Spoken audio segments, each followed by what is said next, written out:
Okay, well, welcome.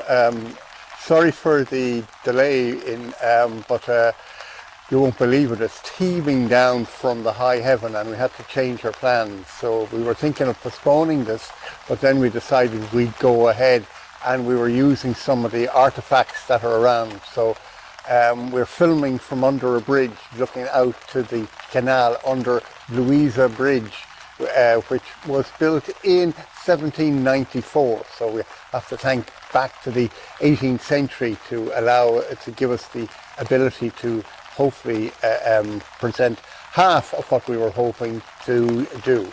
So what we're here doing is trying to understand the relationship between nature and society, and concentrating on the environmental interconnections or undercurrents.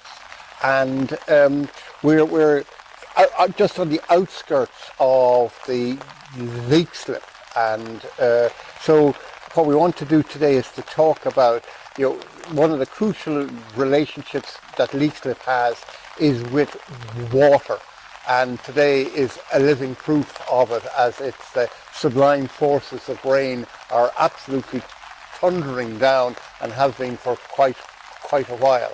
So we're going to sort of bring you through this relationship that Leixlip has had with the canal and then with the railway, because they're very much tied to each other. And even visibly now, you're going to hear trains going by because the canal is right beside the railway line. And there is a very, very important historical connection and contemporary connection, because they still are right beside each other. So I'm Eamon Slater, I'm a sociologist. The area is environmental and sociology, and we're doing this experiment in bringing these sort of relationships, interconnections, as explicit as possible, and looking at this particular village town of Leixlip. And it's a joint effort by Ian here in Nolan, who was the creative and inspirational, who came up with this particular idea. So just, Ian, do you want to say a few words before? Absolutely, indeed. Good morning, folks. Indeed, thank you for joining us.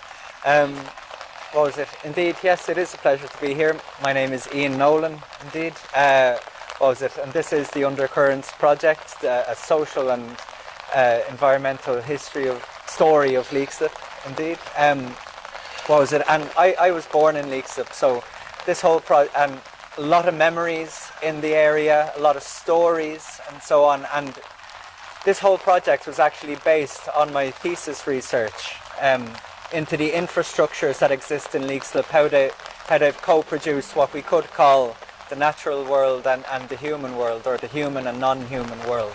And indeed the undercurrents part of it is how, well, that separation between human and non-human becomes a little bit muddy, a little bit hard to define when you really get into it, and so on. And so, what was it? We began in Carton House, indeed, last week in Maynooth, just outside of Leixlip. But the reason for this is because, like most stories, they start before they begin. So we needed to start further back along the river, indeed, introducing the people that lived in Carton House. These were well, you could call them the landlords, you could call them the Protestant ascendancy, also the colonizers here in Ireland, who created a world that separated the civilized world of the colonists from the uncivilized, wild world of the colonized. Indeed, here in the context of Ireland, the colonized being the Irish people, indeed. And so we talked about that and how these people constructed a landscape, an ecology of civilization versus opposed always to this wild ecology of the Irish people and landscapes. And now we've arrived into, as Eamon said, the outskirts of Leixlip, where we are going to be looking at another development in this story, which revolves around, well, the economic infrastructures, the canal that was introduced to Leixlip in the late 1700s and the 1790s, and then later on, as you can hear maybe, the train line that was introduced here in 1845, which was, as many of you may know, indeed the beginning of the Great Famine here in Ireland. indeed. And we'll talk about all of this and how it's all connected and comes together in this tiny little area. But now, so Eamon, would you like to take it up? Okay, well, today we're going to sort of concentrate on the obvious societal made artifacts, like the canal, like the railway, and aspects of some of the buildings that went adjoining onto the canal itself. However, we should never forget that we can't separate society from nature. And a canal is a really interesting way to examine those relationships that are not that obvious. And so this is what we're going to explore. So this canal was built in the 1790s. And it was a period of great prosperity here in Ireland. And as Ian was saying, for economic reasons, this was an attempt to stimulate the industrialisation of Ireland in the 18th century and hopefully to go into the 20th century. For that economic strategy, it failed, because you're looking here at a financial disaster. It was not an effective enterprise. And so we're going to try and explain to you why that was so. So let me explain to you, about the building of the canal. It was the first example of civil engineering in Ireland. And what we meant was that it's the scientific application of mathematical and scientific principles associated or applied to a particular natural feature like flowing water. And they were using their understanding of water as a form of transportation and as a form of control over nature itself. But this appropriation of this natural feature of water is going to be mostly beneficial, but there are going to be times when it actually has a negative effects. So this canal, therefore, is the first example, as I said to you, of civil engineering, the building. And you must remember, in the 18th century, we're about, I think it's about 10 or 9 miles outside Dublin. For a horse and cart to move from Dublin to here, or to Maynooth, took about 5.5 hours of travel. And so this type of transportation was incredibly, this new form of transportation, canals, was incredibly innovative and at the high level of modernity as existed in the late 18th century and the beginning of the 19th century. What looks natural is very much societal made. So in order to build the canal, they had to dig out the channel for it. And as you can see along here, it's very much the application of a linear type principle, cutting it through the landscape in a straight line as possible. And this was for to help the power that fueled this form of transportation, which was horsepower. And we'll talk about that in a few minutes. So to build it, they had to dig the whole lot out. And it was done, it was planned by civil engineers. Local companies, contractors took up the job of actually physically building it. And from about 1790 onwards, there was on average about 3,000 men worked daily on this particular building of this royal canal here. And it was a hard, treacherous type of work, because to dig it out, they built a bank on each side. They had to hold the bank steady as they were digging through it, so they had wooden frames that held it together, and there was quite a few men actually killed. But to so this had to be done before they actually put water in it. But before they put the water in it, they had to make it waterproof, because as we're going to find out in greater detail, all of this landscape here is based upon a bedrock of limestone, and limestone is basically porous because of the cracks, and water like this will flow through it and away from the channel. So they had to make it waterproof. So this was called puddling. So they got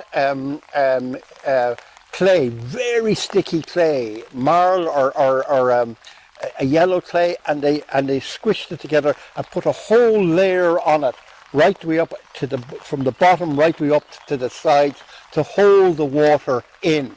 Now, what's really interesting, right? So we're looking at here, look, 1790. That waterproofing is still working today, whatever it is. I mean, 200 or 300 years later. So in that sense, it's a magnificent feat. What I think is really interesting, and it's very hard to comprehend, that this was an incredibly innovative and progressive form of transportation. And how it was done, the power was horsepower. And so if you just like to turn around here and have a look here, this is, I'm going under the bridge here, guys, and this is the towpath in which the horse would come along here, and it would have a rope to the boat, and it would pull the boat along, right? And right the way along. And what they're working at here is the idea of how water is much more frictionless than ordinary ground. And there's examples told where, in certain cases where, I don't know, the horse got injured or something, that the actual boat itself could be pulled by a person. And there's suggestion that a person could pull a 20-ton boat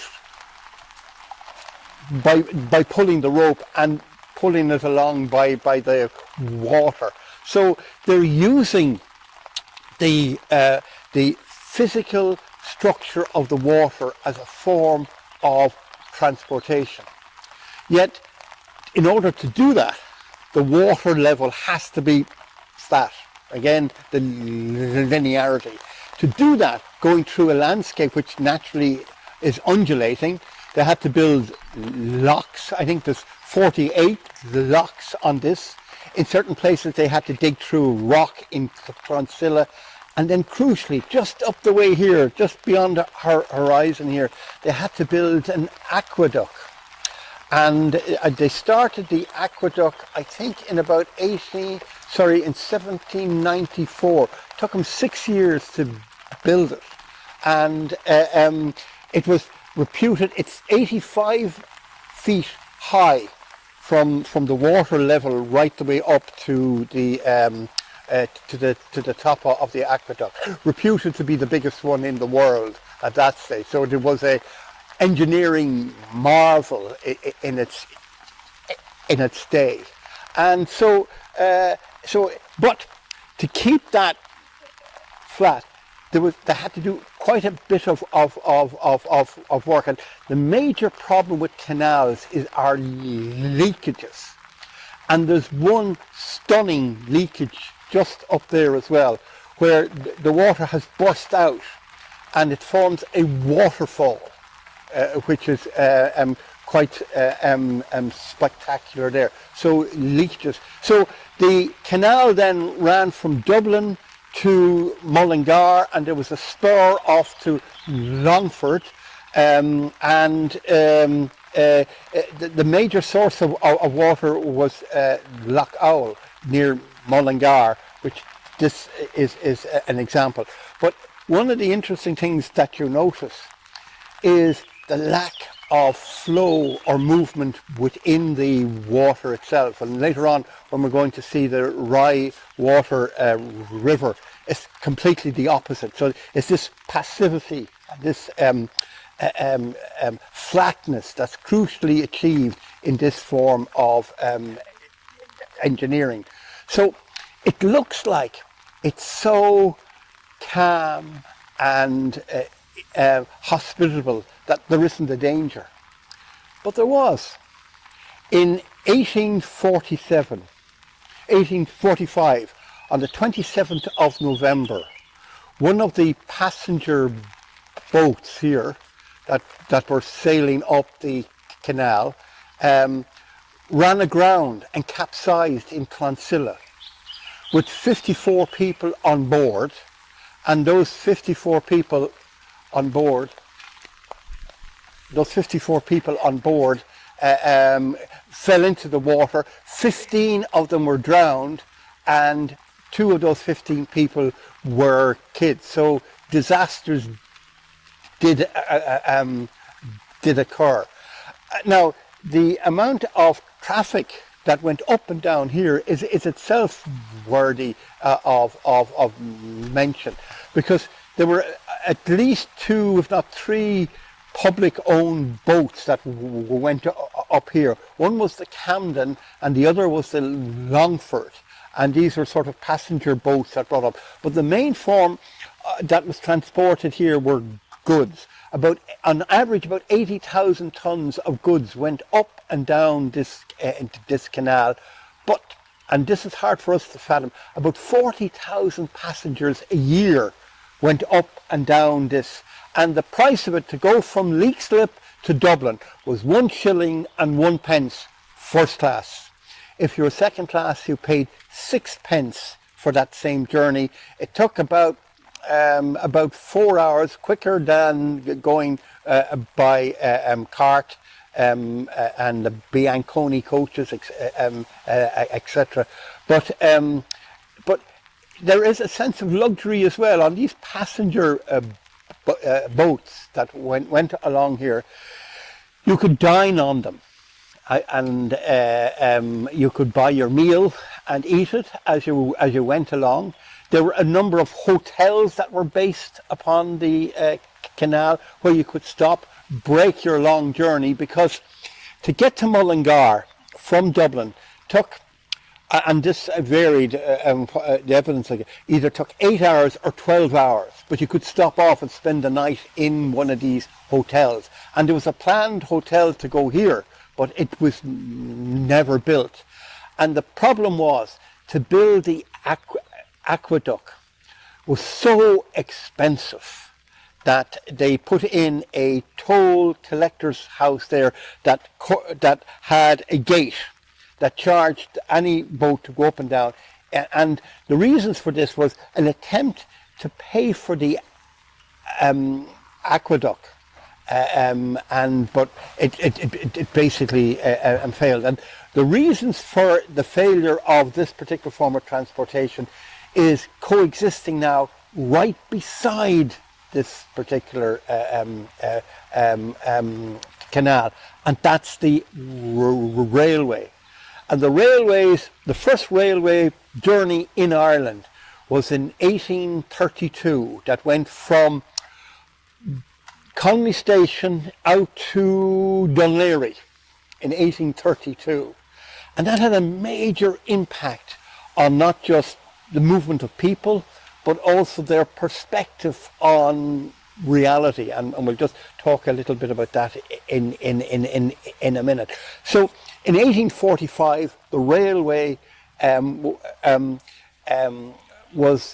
came into existence here, and it was a privately owned company, but they had to get a loan from the Irish government, and they got a loan of, I think, of just short of a £1 million loan.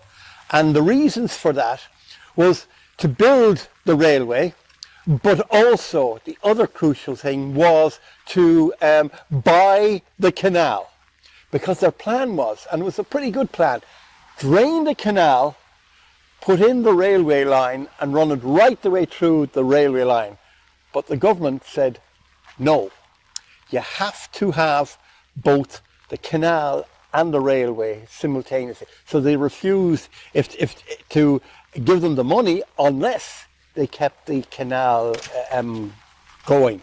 Now, but at that stage, the railway company now owned the canal, and the land that adjoined it. So what they came up with was to build the railway right beside the canal because they owned that particular property. And I could never figure out when I was going to Maynooth on the train why it was always beside the canal. It was for economic reasons. They owned the land, so it was far easier. But there's actually a topographical reasons as well. The canal, like the railway, sort of cuts through the landscape. It doesn't go up or go down. It's this notion of cut and fill. It's flat. So it follows the contours exactly like the canal. So a train is able to travel better on flat land than it is on going up a hill or going down. So there's so that's a sort of connection between the canal and the than the railway. Of course, then the railway, because of its speed and all of that, begins to, in competition with the canal, begins to undermine it.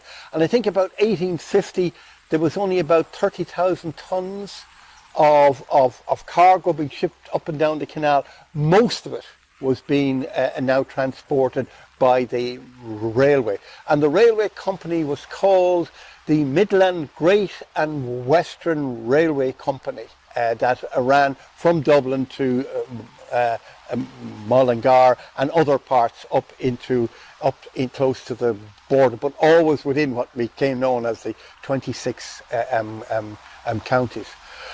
So this becomes really important because for the first time, people on trains were now going to be propelled through space without using muscle power, either walking or on a horse. And they were also going to be cocooned within cabins so they could look out. And if you can remember the last day, we were trying to emphasize on the picturesque how by looking out the French window, they were framing landscape than it was never framed before, coupled with the ha-ha. They began to isolate themselves, detach themselves from landscape, so they could appreciate landscape at the level of the visual only. They didn't have to smell it. They didn't have to be in it. They could be distanced themselves. And this detachment began to emphasize the whole idea that nature could be out there as an object. And this was even more stimulated by the railway journey and how it was more democratic. It wasn't just the lord and the lady of the manor that having this experience, but now if you paid your tuppence or threepence, you could do it from a railway journey. So, and then it's like, and what I'm trying to get at here is like sitting in the carriage, and the train takes off and it begins to move, and you're looking out at it. And what, for the first time ever, people began to get the sensation of rapid motion, and associated with that is a changing perspective, because there's now going to be a great difference between the background, the middle ground, and the foreground. And the foreground, if the train is moving quickly, you cannot look and with your ordinary eye to understand, because everything is blurred. And if you continue to look, as you know, you'll get motion sickness, right? So this begins, so what we're beginning to get here, guys, is beginning to see through a moving object. And the pinnacle of that would be the car nowadays in modernity, where you can only see straight in front of you. Please don't try this, right? At home or on the motorway, try and look sideways, because everything is movement. And this becomes really important because it's a whole new way of appreciating not just reality, but appreciating the landscape. And we're cocooned away from the smells, the physicality of the rain falling, and all that goes with that. Okay, so before we sort of move on, I'd just like to come here, guys, and try and have a look here at the canal itself. Because of the lack of rapid movement that would normally occur in a river, it's actually quite hard to detect a current. It's hard to see which way is it flowing. Is it flowing that way or flowing that way? So the ecology of the canal is closer to a pond than it is to a river or a sea. That sense of staticness is closer to a pond. And you begin to see here, guys, lots of the plants here that you see at the surface are very much pond-like. And that is crucially important, because in order to get movement up there, and this is what, and we found out the last day we were here, the local community people, they can remember cleaning out the canal in order for boats to be able to come up and down, and that's to get rid of the vegetation.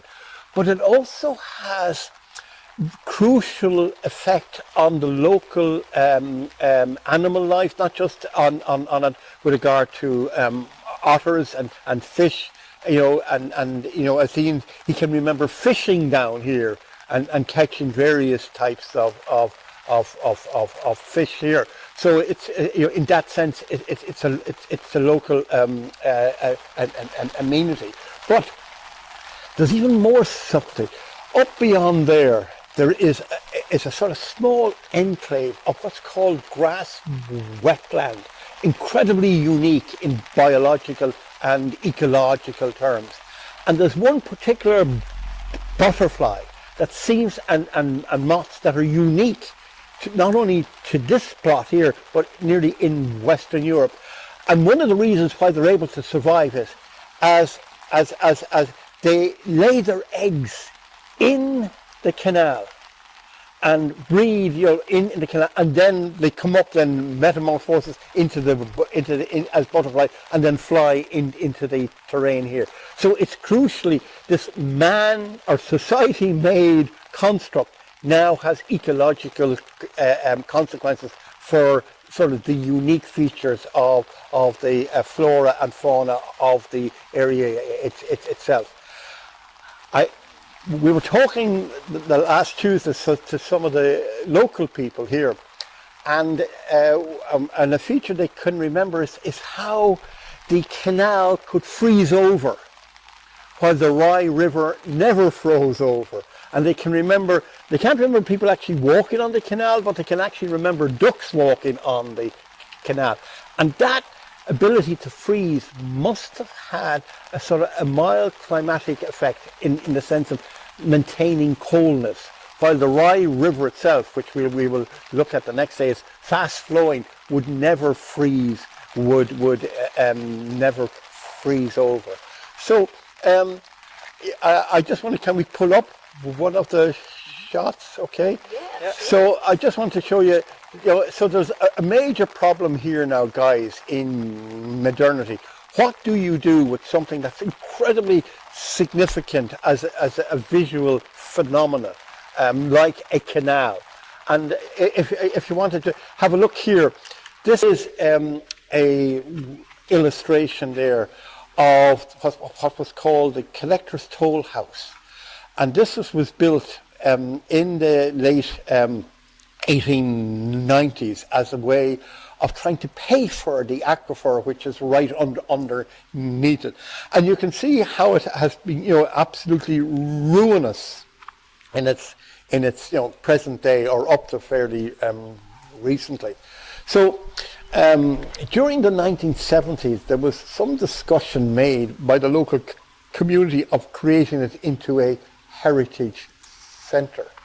And one of the things that if you look very, very closely, it's not just graffiti, but the windows have fallen in, the door has fallen in, and if you look very, very closely, you can hear the train going by, proving the point that they're absolutely adjacent to each other. And what's really important about this is this state of ruination, where this building has been unoccupied, and how nature then has taken over. The roof has collapsed, the windows have fallen in, the door has fallen in, and it was a state of dereliction. Of course, then helped by young people out and about and partying and all of that, and then the graffiti. So the council then decided, Well, because it's such historically significant that they should try and stabilize it. So what they did do was they just put a touch of slates up above that looks like it's re-roofed it. They cemented the windows, they cemented the door, and this form of conservation, and it looks like it's nearly, newly done, as you can see, has it's not a form of it's beyond conserving it. It's more stabilizing it, right? Because they sort of lose the historical dimension of it, the way it's been done. But they immediately had a problem. And the problem was, it looked like a fantastic board for graffiti, right? So people could spray on it. So what they did was, what they've done in the west of Ireland, they decided to paint a mural on it, right? And the mural is a beautiful mural of rustic scene in Ireland, and fantastic colours, and that has actually worked. The graffiti hasn't been painted onto it, and that's sort of the use of colour as a way of... The problem is that that type of conservation and painting onto it, is particularly problematic in the sense that it transcends the historical significance of it. And if I was making a suggestion now, and the painter who did it was a gentleman called Brian Walsh, which we actually met while he was doing it, I would suggest that the motif should move away from the rustic ideal to try and represent something associated with it being a toll house and the collection of the fees itself. If it rained, if it didn't rain, we'd be up there, and we could have another closer look, because if you look closer, what has happened is the trees have grown up on the inside of the house, and the trees have grown up behind it to make it actually impossible to get around to the side of the house. And we were talking about this the last day up there in situ, and I said, I wondered if people live here. And one of the members of the community there put up their hands and says, I can remember a family living there. I said, how can you remember? Because it's a two-story building, but we couldn't see it as a two-story because we couldn't get around to the other side, and they had a garden, so it was occupied by a family. The gate was there 24/7, opening up and down and taking tolls in it. But the canal itself closed down. The last boat was in July 1951 to travel up here, and it was sort of, the activity on the canal was revitalized during the Second World War. Because of the lack of fuel, they began to open up this and use the power of the canal to transport, I suppose, lots of turf and various other things up and down the particular canal. One other aspect about this, there's a problem here with regard to how this is before the engine being used by the canal and in the canal boats, and that's to give the horse traction. So what they couldn't do what has happened here, where you had to maintain the side for sure, right? And this is the original side, but the pathway itself could not be as hard as that because the horse wouldn't have enough traction. So they tended to leave the track open, right, to the elements, so the horse could get traction and to pull the cargo along. And so the classical representation of this problem with horsepower and all of that was cobbled stones and streets in places like Dublin and in Kilkenny. Now, cobbled isn't just to make it impervious, to stop the water going into it. It's to also make the road where the horse could get traction and to be able to move up and down. So this is why you've cobbled, right? And the other, in the 18th century, we have to talk about, and we're going to talk about this in greater detail. It was not a healthy place to neither live in nor walk on the streets of Dublin or Kilkenny or because if you're going to have, now in Dublin itself, a few thousand horses, what goes in one end comes out another, right? So the place was covered in whatever you want to call it. But there's an example here that it wasn't just horses waste, but human waste as well, because we didn't have sewerage, we didn't have toilets. The first sewerage system in the world was in London. That was begun in the 1840s. Most people put their human waste into a pit in the back garden, or as we've discovered, they would bring down buckets full of their human waste and they would throw it into the water. Not the water of the canal, the water of the river, and that would downstream it. But there's a problem, guys, because there's a problem on two of these levels. By throwing it into the water, you were dispersing the possibility of creating problematic aspects of it. And in 1850, there was an outbreak of cholera in Leixlip, strongly associated with polluted water and human waste. And even when you were putting it into the hole in the back garden, you were probably damaging the water level underneath. So you could have a beautiful fresh spring here, you're putting your sewerage here, that sewerage was going to leak into that. So this, again, this association between nature and society and the water is really very complex. And this particular area is fantastic to understand and to develop those interconnections, or as Ian coined, those undercurrents between the water and it. And you know, the next day when we're in Leixlip itself, this is one of the major areas that was industrialized in the 18th century, and industrialized with a number of iron. Arthur Guinness was here. There was a printing cloth company, Calico, and numerous, and they were all being run in the 18th century on water power that was coming from the Rye Vale water river and the River Liffey, where they combine. So we have this complex relationship which we're trying to tease out here in this sublime, wet, dreary day in downtown.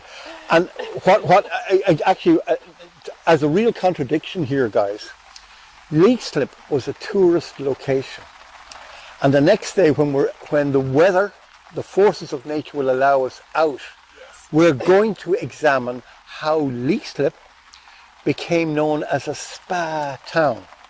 That the water that we see here was associated with particular health features, and how people came out in their thousands from Dublin out to here. And this is the beginnings of tourism in Ireland.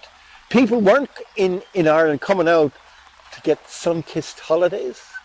The first holidays were sort of into spa, looking for health, and the reasons for that is places that were urbanized, like the city of Dublin, was really nasty places to live. Not just because of the waste and the sewerage and all of that, but because also the smog, you know, chest problems and all. And I actually can remember, right, this will tell you how old I am, guys. I can remember coming out of a university in Dublin, working late, by the way, studying away, came out and the whole place was covered in smog. And the stink of the smog and the smell coming off the river Liffey was atrocious. But what we're trying to get at here, guys, is we still have to have this understanding between our relationship between society and nature, and particularly water. Because it doesn't go away, guys. What's happening is that it changes. And there's lots of talk here now about why can't we build houses? And it all begins to boil down to, we can't provide utilities. We can't provide neither enough fresh water, and I can't understand why, because it rains all the time, or we can't provide sewerage facilities. That waste and freshness is still a contradiction which is still being held there today. And just to point out, they have, I think it was last week, told the world that Sandymount Strand is out for swimming for the entire summer because of their inability to handle wastewater or sewerage that goes into Ringsend, which is one of the most sophisticated sewerage works in Ireland and if not in Europe. They still can't handle it. And you know why? Because it rains all the time. They have put in the freshwater runoff with the sewerage water, so when it rains like this, it builds it up and it flows into Ringsend and pushes all the bacteria out onto the beautiful Joycean Sandymount Strand and all that goes with that. So that problem is not cured. And we're going to talk about that because Leixlip is a really good place to do that, because Leixlip, later down on the river, has a sewage works and a fresh water works as well. So those relationships are still there, and we will experiment in our investigation into that. And hopefully by then, the rain, the sublime will have subdued and the beautiful will have appeared with the sunshine, and we'll come down back to picturesque Leixlip.